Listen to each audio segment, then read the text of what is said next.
Hi. Hi guys. I was trying to start this live event today. Maybe I'll start it right now because we had a lot of questions in my previous video of mud flood series. I was talking about mining, and still I was announcing some future upcoming topics. And one of the comment was about what was the cause of all this mud flood and stuff like that. And we have to figure that out first. And so I'm gonna I'm going to make more specific videos which uh, can cover the possible cause of the mud flood. So today I was going to bring up some history about actual history that we know, the history of the beginning of 19th century. And what I was trying to show you guys, let me just share my screen. Okay, I bet you can see it. So what I was wanted to show you is all those guys. Napoleon the First, for example, if you search it in Wikipedia, you can find his picture, and whatever is written about Napoleon Bonaparte, or Bonaparte, how the French call him. His name Napoleon is similar to the place called Napoli. Napoli is Italy. So let me just show it to you. We're using Google Maps because they are, everybody has them, and at least they work for some observation and stuff like that. So Napoli is close to Rome, and it's called Naples in English, but in Italian it's Napoli, and in Russian it's Neapolis, Neapol. So in Greek it would be Neapolis. So in Russian we also have the name Novgorod, which means pretty much the same. It means a new town, new city. So Neapolis in Greek means pretty much the same. It's new town, new city. So in that time, when Naples was called a name of a new city, it was located close to Vesuvio, and as you can see, Pompeii, which actually was raised by some cause. And now we can see some fake scenery that they show us. And so obviously Pompeii was the old city, and Neapolis probably, I say probably, in my meaning, in my opinion, was the new city. At least it makes some sense, because both of them are located close to the volcano. So if it is an ancient mining site and it had a terracone here, which was not parallelly made flat. If a terracone is made flat, it doesn't blow up. But if a terracone is not flat, all this mining waste inside so-called volcano is actually starting to react, and after that it blows up, and this top is spread it in all this dust and stuff like that. So if that was not a volcano, but a mining site, it could blow up. And even if it was a volcano, whatever, Naples is still Neapolis. So if we call it Napoleon, probably it is meaning that he was from Napoli or Neapolis or from some new city. I don't think we have any new cities which are famous in Corsica, but still, here's Corsica. There's not pretty much no big cities here, of course. Maybe they have some, but they say that Napoleon was from Corsica. Okay, some people finds more than 100 things that are relate Napoleon to Napoleon III. We don't want to do that, but we just want to. I'd like to mention, because we're going to talk about this a little bit later about Napoleon. So we got to understand that something is not very good with the stories of all these Napoleon guys, Napoleon I and Napoleon III. They have different faces, of course, but they have pretty much same uniform. As we can see, those palettes or whatever you call them. In Russia, we call this pagoni. And this thing is called kanitel. We're gonna talk about kanitel a little bit later, because we have to cover that too today. So Napoleon III was a guy who was his father was Ludovic Bonaparte. Napoleon III was also called Charles Louis Napoleon Bonaparte. So they have this Napoleon thing and Bonaparte. So Napoleon is from Naples, from Newtown, whatever. And Bonaparte, we don't know what it is, but let's find out who was Ludovic Bonaparte, the father of Napoleon III. He was actually, by the name of Ludovic, he was the French Empire's Holland king. So he was a king of Holland under the French Empire. And when France captured Holland, he was like an ally to Napoleon Bonaparte. And he got married on Hortense Beauharnais, who was Napoleon's stepdaughter, the daughter of Empress Josephine from his first marriage, not Napoleon's marriage, but first marriage. So this is how he relates to Bonaparte. But I don't know. How do you do you take the last name from the stepdaughter of somebody? It's not. It doesn't make sense. So I don't think that Bonaparte was something that belonged to Napoleon Bonaparte the first, or they all had the last family name Bonaparte, the Dutch kings or the Holland kings and French emperors, whatever. But we know that Napoleon was not an emperor at first. He was just a lieutenant, artillery lieutenant. He was a French Revolution hero. He was the brigade general after capturing Toulon in 1793.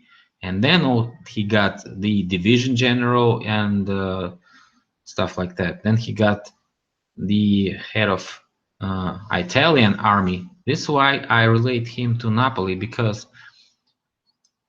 Italian army was maybe from Napoli. Why not? Who knows? And then he led the war expedition to Egypt in 1798, 1799. And then he became the first consul, which is related to Roman Empire, actually, because when I'm talking about Romanovs or kings of Russia, they had the last name Romanov, after what I think is called the Roman Empire, because the whole area of Europe did also had a Holy Roman Empire name, and it was like Germany, part of France, Belgium, Netherlands, I think part of Poland, Czechia, Austria, maybe Italy and Switzerland. Who knows? Who has those maps? They say it was some huge country here, and why not Romanovs, which were actually very similar to British kings, as I say.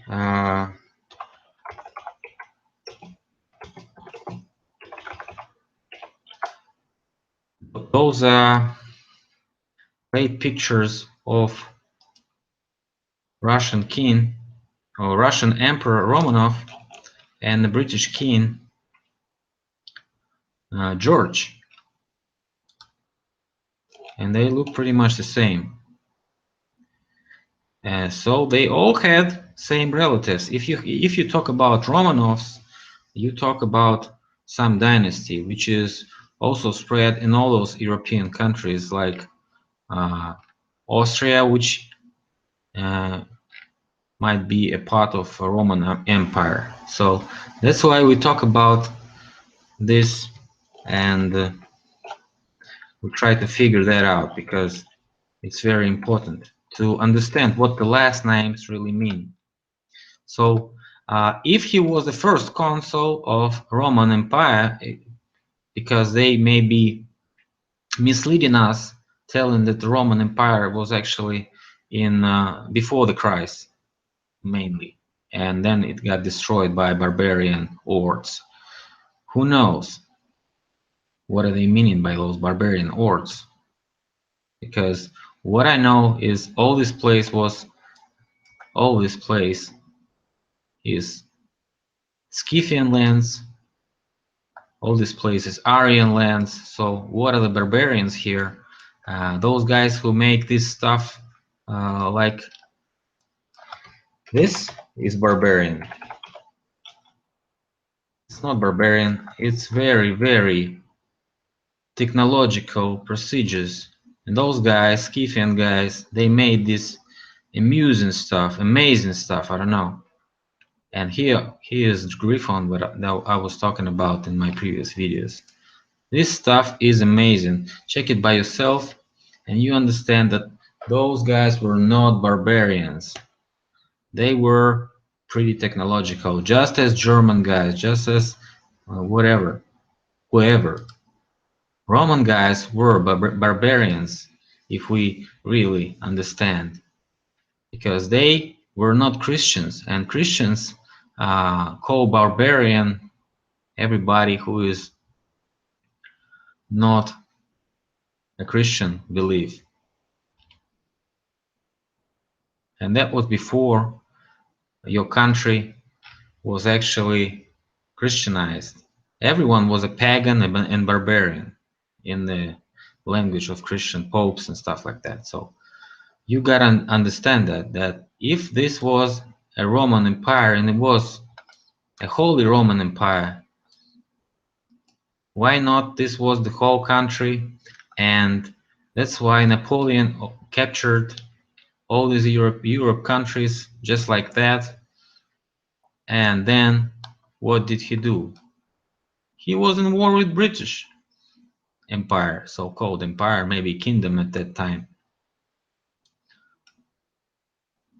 So they did have a huge fight in the end of 18th century and the beginning of 19th century. What else do we have at the same time? At the same time, we have war here, so-called war for independence. We had a war, France versus Britain here in Canada, in northern USA, so-called USA at that time. And we have actual pictures of the kings from my videos. If you've seen it, I've showed a couple of pictures. of King of Florida and King of New England, which looked Indian. They had those feathers on their head, crowns and stuff like that. So, and they look pretty European. They don't look Indian. And so that does explain everything. If the huge country, how do you defeat the huge country? You split it into parts, split it, cut it everywhere, and you make those parts to be more controlled, because you can't defeat the huge country. It's impossible. It has a lot of population. If you're just a little small country here, for example in Greece, well, how you want to defeat this world? There's no way, because when you mess up with this country, that country, eventually they all gonna surround you. And if you don't win, if you don't capture those countries from one to another, if you don't do it step by step, eventually you get surrounded and you get beaten. So that's why Napoleon, just like that, captured all those countries, as they tell us. This is complete bullshit. How can Napoleon capture all those countries? He was just a consul in the Roman Empire, which was actually here in the late medievals. So Romanov's empire was the western part of the Great Tartary. And that's why they had all those relatives everywhere in kings, in kin bloods and stuff like that, in dynasties. They all from the same Roman emperors, as they say. You can check it by yourself. They don't. They are not shy to tell you this. So, and that's where we go to Canitel, because here's this guy. He made a video for 2 parts of War of 1812, and if you check the pictures from 1812, you find all those guys with this interesting things on their shoulders, and this thing is made of canitel. And I remembered the time that I was talking about interesting technological things, like, let's see, ancient Skype and stuff like that. So, like, these devices could be some radio receivers or whatever, or maybe Wi-Fi internet receivers, which are put on the head, and now it's just a decoration. Okay, and if you didn't watch this video, you might as well watch it. So we have these modern antennas which looking pretty much the same, a spiral type of thing, and this thing is connected to this thing which is put on the head of a Jew. And you can see the same antenna, the same type of thing. So as I said, every culture has remains of ancient technologies which are now just a decoration, and guys wear it because they remember how it looked, and it became a tradition to keep this from your enemies.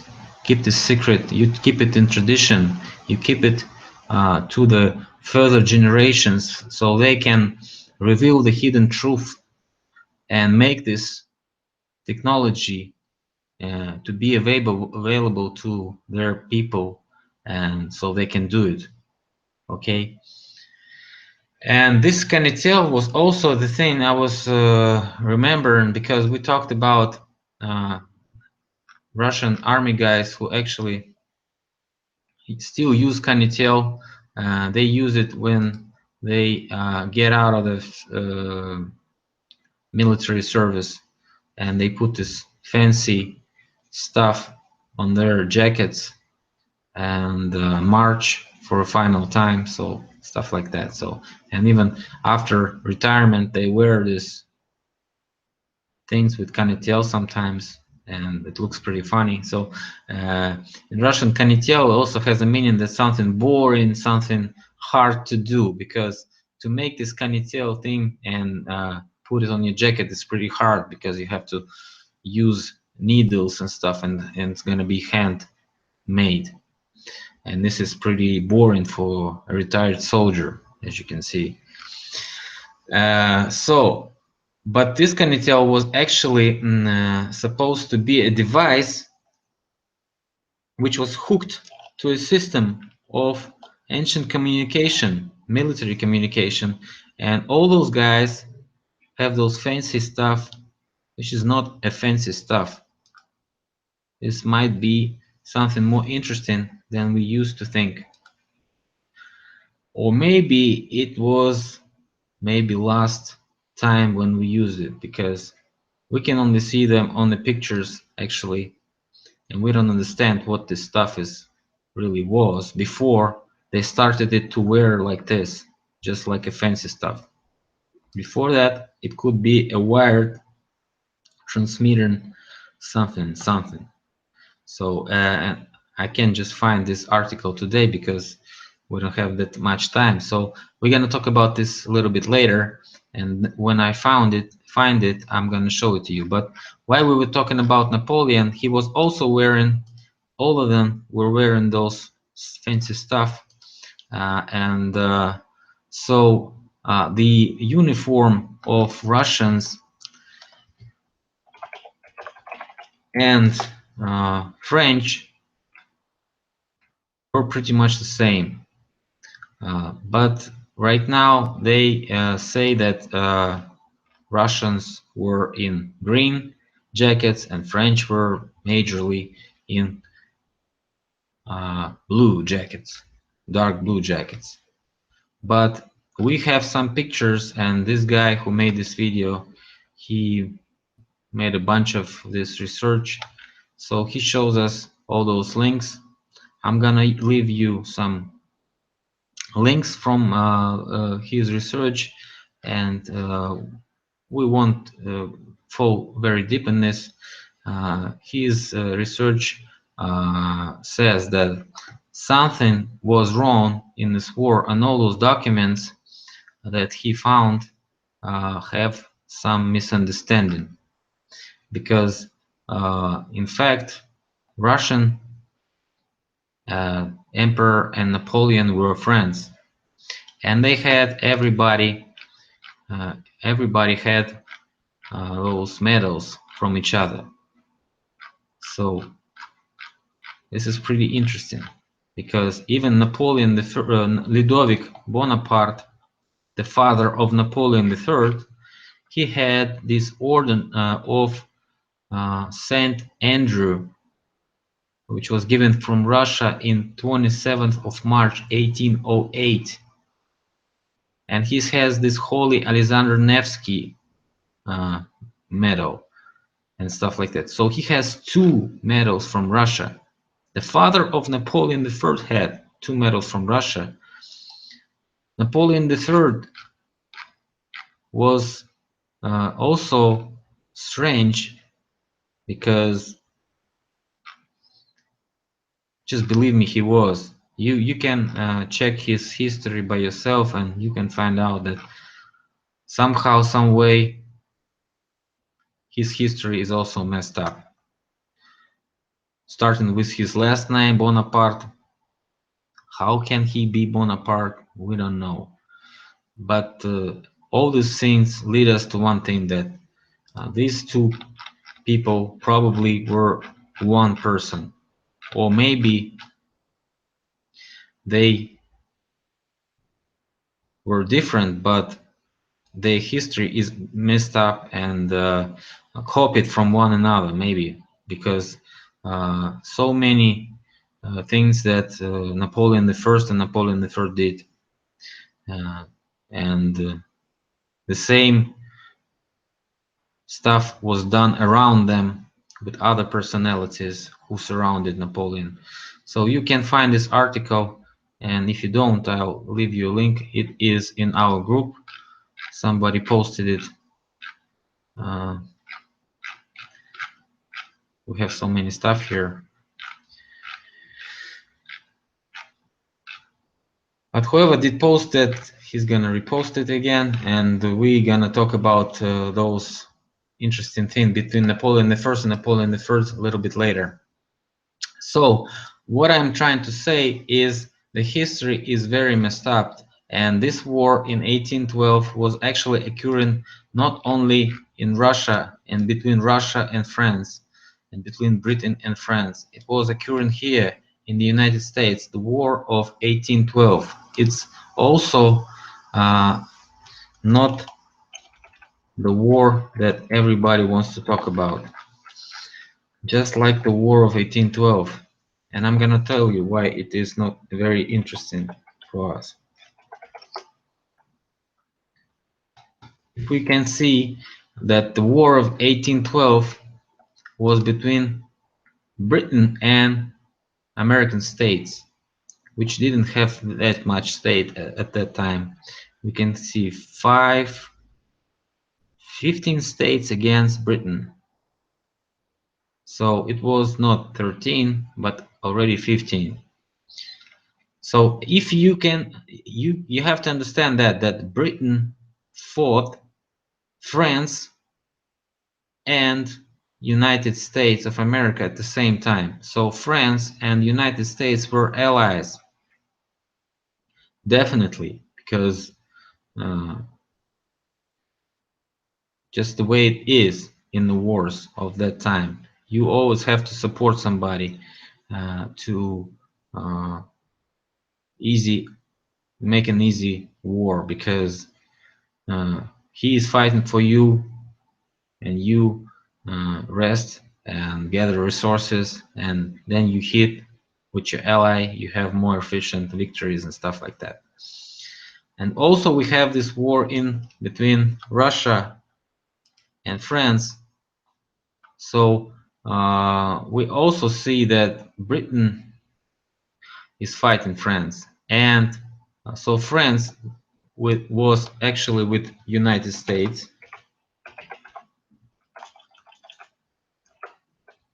France, USA, Britain, and Russia.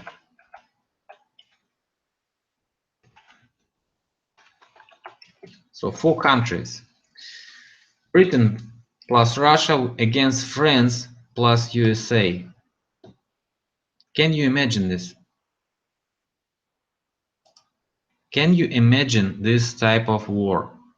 France plus USA against Britain plus Russia. And that's not probably the whole list, because France is not one country. France is whole Europe. They had Romanian, they had Polacks or Prussian. You had Russian and Prussian. So Prussian and Prussia was a part of Germany, as they say. So this war is definitely messed up, because the setup of allies is unimaginable. We can't imagine this in modern time, that USA is gonna fight with the Europe against Britain. It's impossible. So the only way it could have been set up, that because we see those kingdoms of Florida and the kingdom of New England here. So if this was the kingdom of Florida plus kingdom of New England against Britain, it would be okay, because those kingdoms are not well known. Not everybody understands what it is, but actually it was a kingdom here and here, because I found those king pictures and I showed it to you. So, and what I seen as the map of Tartary, it ended right here. So maybe just half of United States was a Tartarian land, and all this Canada land and Alaska was the land of Tartaria. Also, Tartaria had colonies here in Peru, because we saw those pictures too, we saw those maps. So it was a huge country. And then it was split up on Holy Roman Empire and Greater Tartary. And the rest were just cut, and then we see the final map, which is small Tartary. Here is Russia, Prussia, and stuff like that. And Russia conquered the whole Tartary. And it could be conquered because I've showed you all those pictures of highly populated areas in the video about Great Lucamoria tree. This was a highly populated area here. A city after city after city after city, whole huge shoreline of cities here, and all of them were located close to each other. And look at it right now. This is impossible. It was a carpet bombing, and we can see that all around this place, whole northern shoreline of Russia was some type of carpet bombed. And maybe even not only carpet bombed, maybe they had some huge impacts here. And after that, probably maybe some blasts were made close to the shoreline, because when you hit the enemy, you want to make sure it cannot do anything to protect himself. So you might as well do a strike close to the shoreline, so huge wave of tsunamis can just flush all this stuff away. So that's how we can explain all these frozen animals and stuff like that who froze just momentarily, because some of them are found with even the food in their stomachs, and dogs can eat those animals if they got found. And I've showed it in the video about Great Mud Flood, the mom of business, because this is how it looks right now. Huge frozen pot of mud and bones of mammoths. Sometimes mammoths are still good for eating. Sometimes they feed their dogs, sometimes even eat by themselves. So might as well watch this video if you don't understand how, in what actual situation we were on. Here we have the map of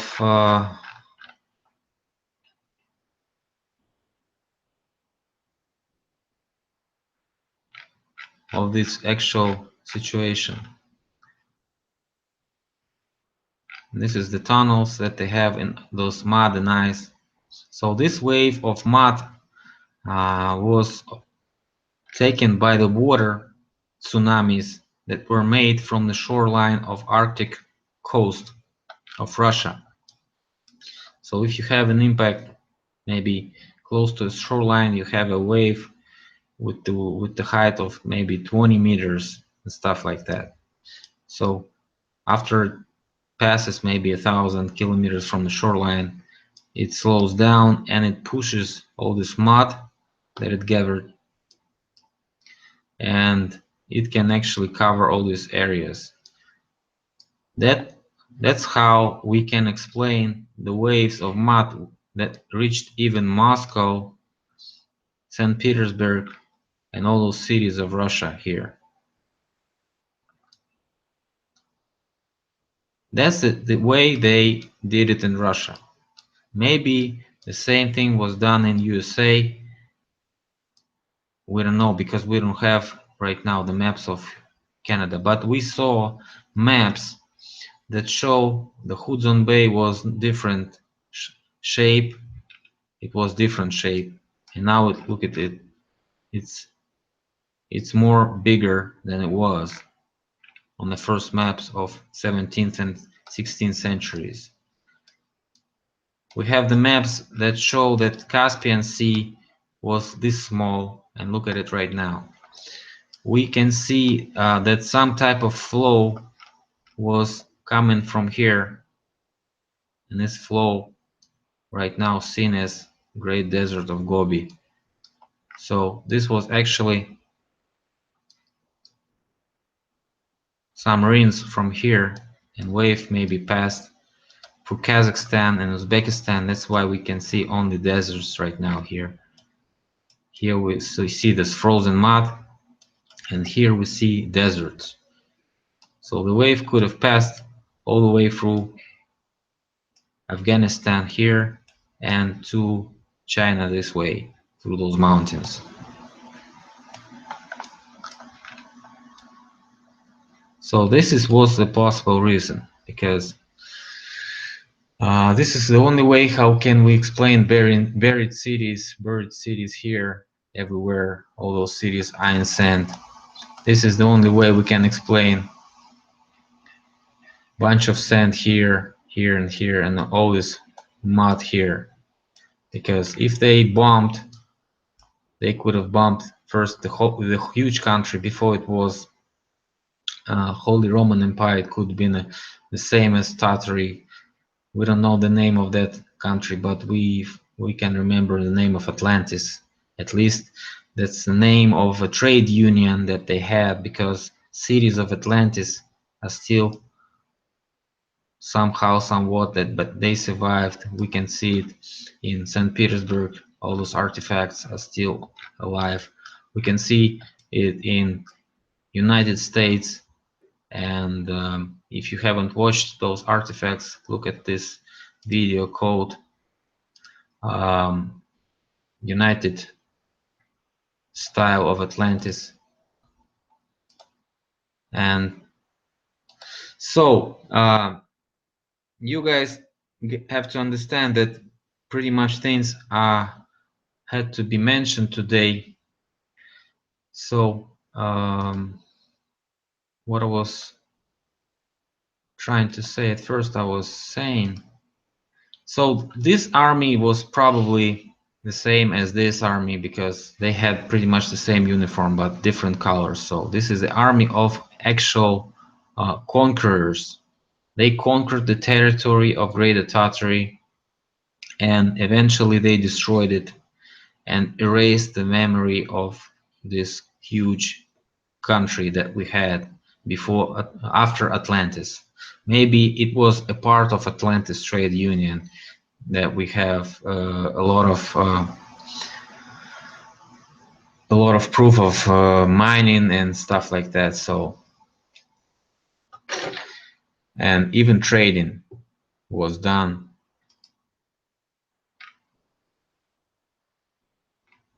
in great activities. So Napoleon, if Napoleon and Russian Emperor were on the same team, that explains why Russians didn't protect Moscow, because in real life Russians would never leave Moscow to Napoleon. And this is just unbelievable stupidness. When you, after a so-called win at Borodino, they left Moscow. This is as stupid as it sounds. It's like when you beat enemy close to your capital, you don't leave your capital, you protect it at least. But from who? If you never lost a battle, from who do you protect? From nobody? From the beaten army of Napoleon? Napoleon actually cut his army. This is the actual map shows how much soldiers Napoleon brought to Russia. This is entrance of Napoleon army to Moscow, and he also shows that antennas on those churches, the antennas that I showed in my video about ancient electricity. So this is the amount of army that actually entered Russia. As you can see, this visualization shows the amount of army. So actually entered this much and left this little line. So it was erased. So you don't leave Moscow after you beaten Napoleon to quarter or even third of his army actually survived to Moscow, and you don't leave Moscow after that. This is completely stupid. So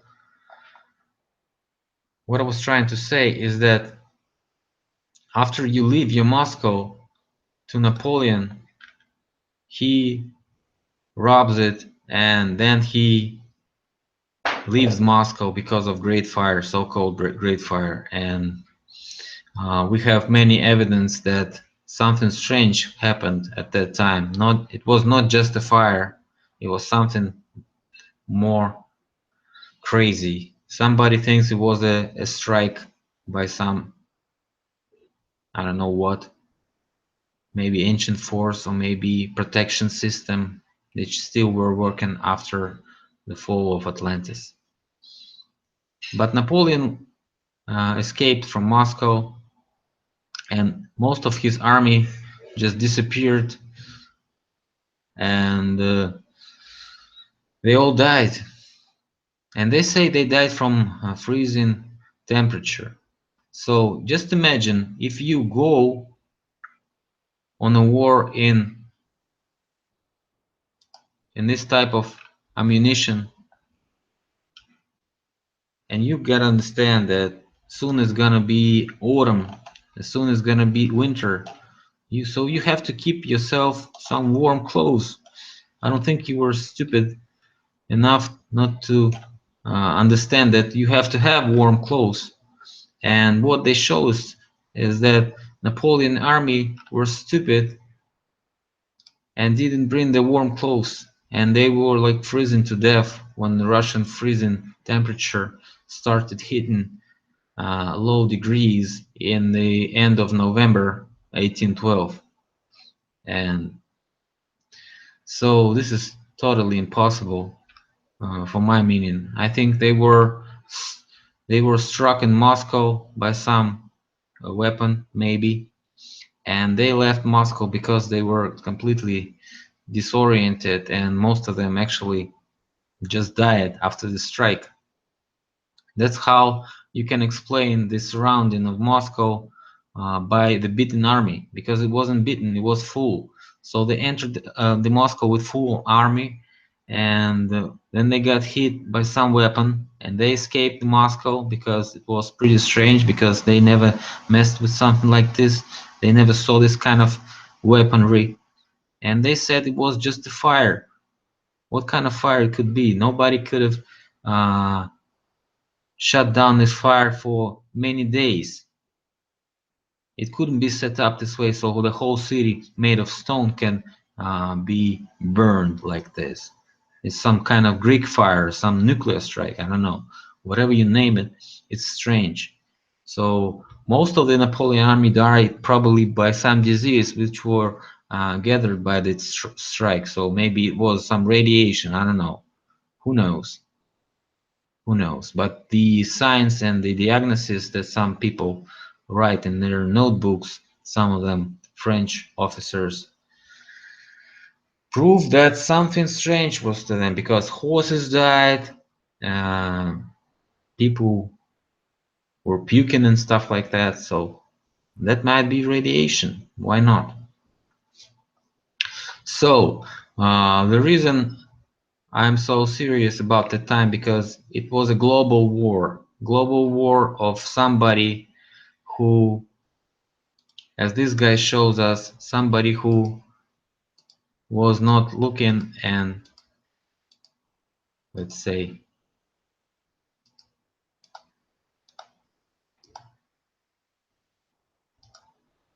looking the way as Europeans did.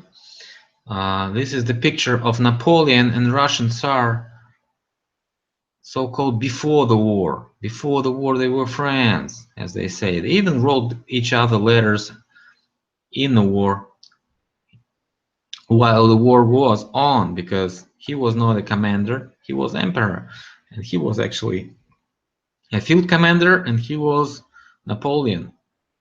And so those guys are Tartarian. They call it Bashkirs and stuff like that. But I see those faces. Those are Kazakh faces.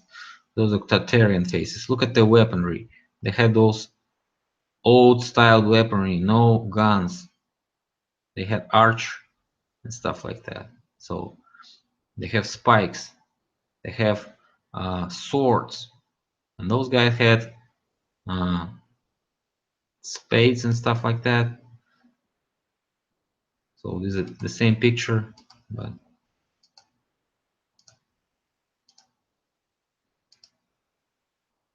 this is the uniform of Russian so-called. This is French army, but they say that Russians were green and French were blue. This guy finds that they both had the same, and they were French. And this is what army is this?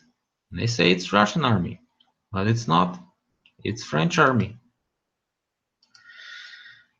And that's how they picture it to us, like Russians fighting French. But what we see really is, we see this everywhere. It's fake stuff. They picture Napoleon just like they pictured St. George hitting the dragon. And the dragon could be the pagan empire, and this could be a Christian empire. So the Holy Roman Empire is definitely a Christian empire, and that's why they represented Napoleon as the Christian warrior who was fighting Great Tartary as a pagan empire and stuff like that. That does prove a lot, because those pagans had this type of stuff. This is Kremlin. It's just unimaginable. And those are warriors of Great Tartary. That's how they look like. And they remember Indians in Northern America, and they also had this type of weapons, like archers and stuff like that. So that's how it could actually be. The people came with guns and killed the people with no guns. And that's why they all look the same in the faces but different in the uniform. Because one of them were with guns and one of them were fighting with some ordinary weapons, not the long range weapons and stuff like that. And that's why that's how they lost the battle. And the Christian religion spread to all Europe and through all Russia. That's my thing. That's what I'm thinking about, because what we can find is a lot of evidence about that everywhere. So how could that happen? That could happen. The only reason is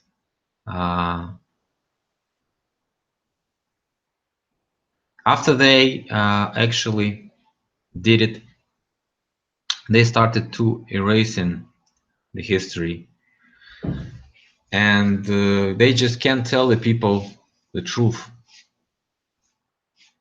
That's the reason why we are still in this propaganda situation, because Christian church got his place, and I showed it. It's a religious mafia, Jesuits, the big role here.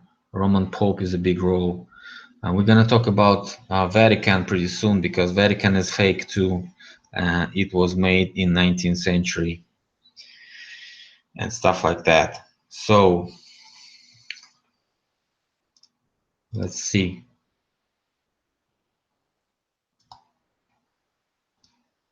Thanks a lot for watching, guys, and maybe next time we're gonna talk about something else. It was first live event that I made, so take it easy if I did something wrong. I don't know where your questions at, but maybe next time I'll find it out because it's okay to answer questions. So see you later. Bye.